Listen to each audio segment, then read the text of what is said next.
নমস্কার বন্ধুরা, তনয় কিচেনে আপনাদেরকে অনেক অনেক স্বাগত জানাই। আশা করি আপনারা ভালো আছেন, সুস্থ আছেন। আজকে আমি আপনাদের কাছে আরেকটা রেসিপি নিয়ে এসেছি। আজকে রেসিপি হলো রুই কালিয়া। এটা আপনারা বাড়িতে বসে অতি অল্প সময়ে বানিয়ে নিতে পারবেন। চলুন বন্ধুরা, শুরু করি আজকের রেসিপি। এই রেসিপি বানাতে আমার প্রথমে লাগছে 6 পিসের মতো রুই মাছ। এরপর রুই মাছটাকে আমি নুন, হলুদ, লেবুর রস আর কাশ্মীরি লঙ্কা গুঁড়ো দিয়ে মেরিনেট করে নেব।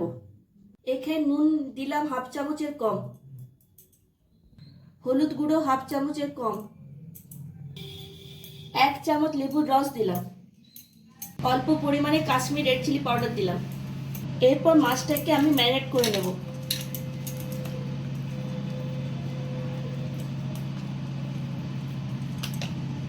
ম্যারিনেট করা হয়ে গেছে। এরপর আমি 1 মিনিটের মতো ঢাকা দিয়ে রেখে দিলাম। কড়াইয়ে সর্ষের তেল গরম হতে দিলাম। 7 থেকে 8 চামচ সর্ষের তেল দিয়েছি এখানে।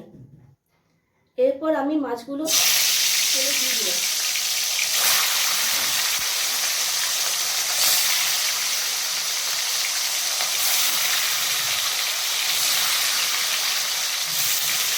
এরপর মাছের পিসগুলো আমি উল্টে পাল্টে দুদিকটা লাল লাল করে ভেজে নেব।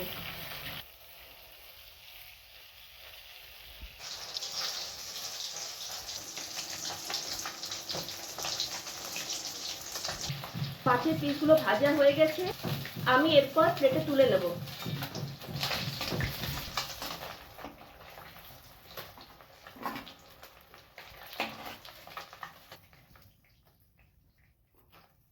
এরপর আমি ওই তেলে দিয়ে দেব শুকনো লঙ্কা আর গোটা গরম মশলা, ফোড়ন দিয়ে দিলাম। এরপর আমি 10 সেকেন্ডের মতো নাড়াচাড়া করে নেব।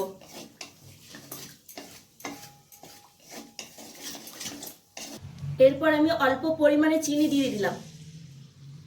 চিনি মেল্ট হয়ে যাওয়ার পর দিয়ে দেব পেঁয়াজ কুচি। এখানে আমি দুটো বড় সাইজের পেঁয়াজ আমি আগে থেকে কুচি করে কেটে নিয়েছি। এরপর আমি হালকা লাল লাল করে ভেজে নেব। এখানে আমি পেঁয়াজটাকে হালকা লাল লাল করে ভেজে নিয়েছি।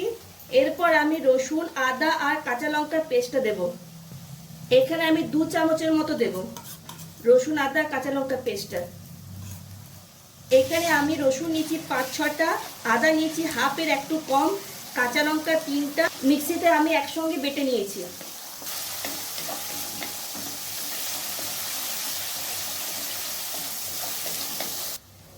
এখানে পেঁয়াজের সঙ্গে রসুন, আদা আর কাঁচা লঙ্কার পেস্টটা ভালোভাবে মিক্স হয়ে গেছে। এরপর আমি কিছু গুঁড়ো মশলা অ্যাড করব। এখানে আমি হাফ চামচ জিরে গুঁড়ো দিলাম। এখানে 1 চামচ ধনে গুঁড়ো দিলাম। ধনে গুঁড়ো পরিমাণটা আমি একটু বেশি দিয়েছি। এখানে আমি হাফ চামচের কম নুন দিলাম, নুনটা আপনারা স্বাদ অনুযায়ী দেবেন। হাফ চামচের কম হলুদ গুঁড়ো দিলাম। হাফ চামচের মতো শুকনো লঙ্কার গুঁড়ো দিলাম, ঝালটা আপনারা পরিমাণ মতো দেবেন। হাফ চামচের কম আমি এখানে গোলমরিচ গুঁড়ো দিলাম। Kashmir red chilli powder half চামচ। এরপর আমি মশলাটাকে ভালোভাবে কষিয়ে নেব। এক্ষেত্রে আমি এখানে একটু সামান্য জল অ্যাড করছি, যাতে মশলার তলায় লেগে না যায়, পুড়েও না যায়।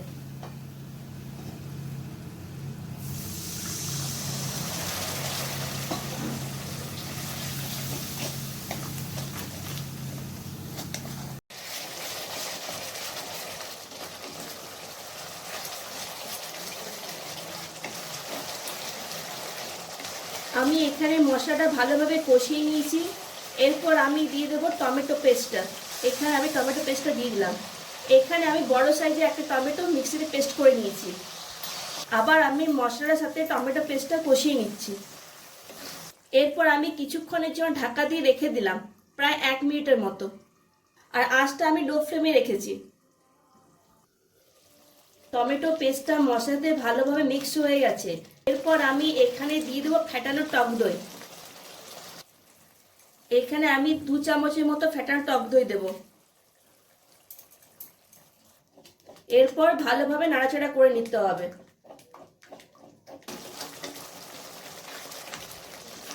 এরপর আমি কিছুক্ষণের জন্য ঢাকা দিয়ে রেখে দেবো, প্রায় 1 মিনিটের মতো। আঁচটা আমি লো ফ্লেমে রেখেছি। এই দেখুন বন্ধুরা, কড়াই থেকে তেল ছেড়ে দিয়েছে।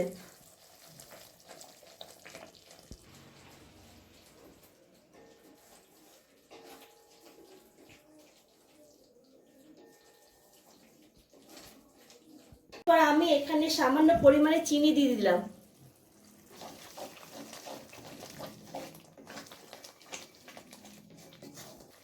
এরপর আমি বড় সাইজে 2 কাপের মতো জল অ্যাড করব।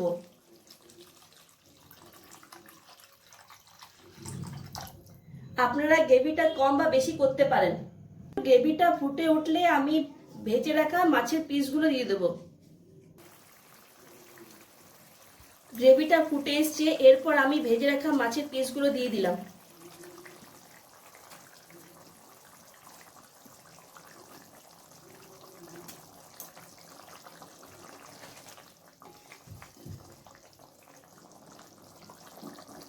এরপর আমি হাফ চামচের কম একটু গরম মশলা গুঁড়ো ছড়িয়ে দিলাম।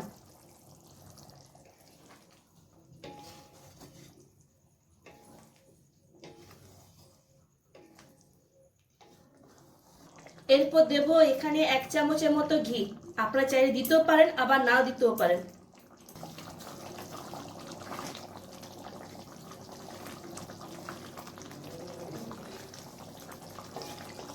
এরপর আমি উপর থেকে ধনেপাতা কুচি ছড়িয়ে দিলাম। এরপর আমি কিছুক্ষণের জন্য ঢাকা দিয়ে গ্যাসটা বন্ধ করে দিলাম। এই দেখুন বন্ধুরা, আমার রেসিপি রেডি। আমার আজকের এই রেসিপি কেমন লাগলো আপনাদের তা আপনারা আমাকে কমেন্টসে জানাবেন।